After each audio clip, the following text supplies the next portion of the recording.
Thank you, Honourable Speaker.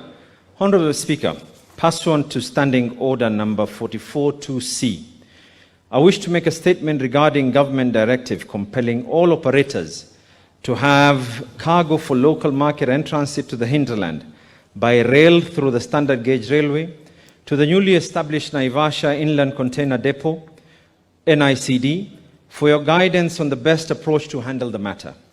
Honourable Speaker, last year, all government agencies and departments and all other operators were directed to transport all their cargo from the port of Mombasa through the standard gauge railway, a matter which I raised in this House, and you gave directions to be investigated by the relevant committee and report.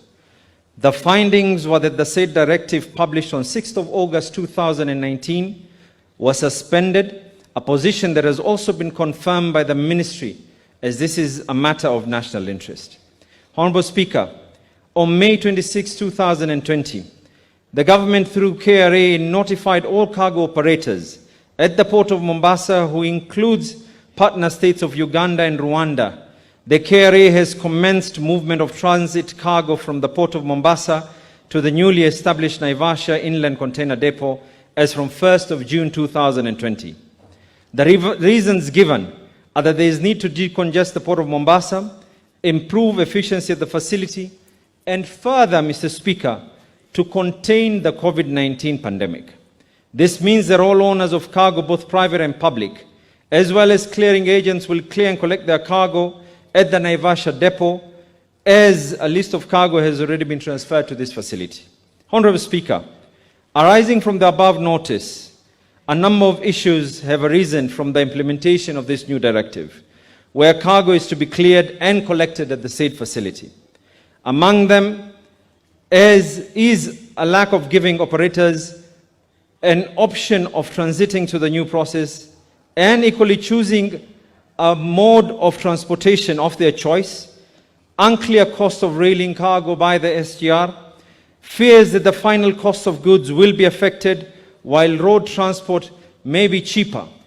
This, Mr. Speaker, is a deliberate effort by government to put road transport companies out of business and generally harm the entire economy of the coastal region.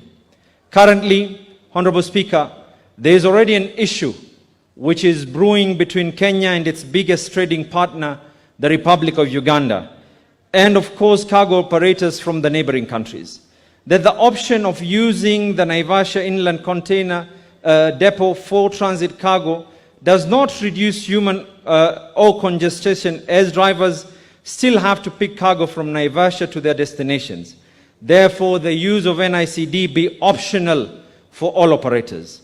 Honourable Speaker, it is therefore against this background that I seek your direction on this matter, that a full inquiry be undertaken to address the impact of the proposed notice on transit cargo and hinterland cargo, that they are to be made in phases rather than by rapid transition.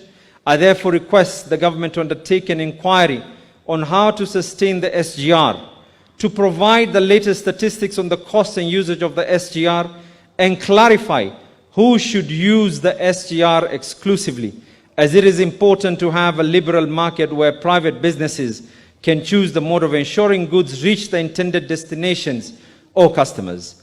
The other matters that need to be addressed, Honourable Speaker, are: 1. What informed the notice on transit cargo by the Minister of Transport, Urban Development, Housing and Infrastructure with regard to the current economic problems bedealing the sector?